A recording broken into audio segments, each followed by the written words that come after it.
Top quality और consistent performance के लिए सिर्फ सिल्वर पंप नाम याद रखना।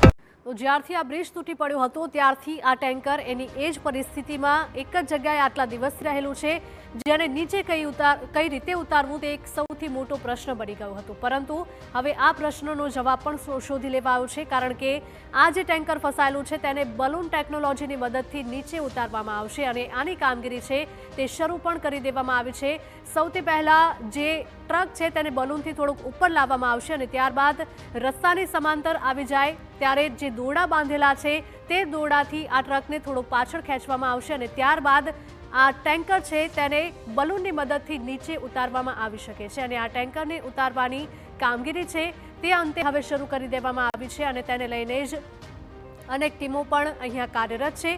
પોરબંદરની વિશ્વકર્મા ગ્રુપની મરીન સોલ્વેજિંગ એક્સપોર્ટ કંપનીને આ જવાબદારી સોંપાઈ છે અને તેના માટે આ ટીમ પણ ત્યાં સતત ખડે પગે છે. સમાચારોમાં રોકાઈએ બ્રેક માટે.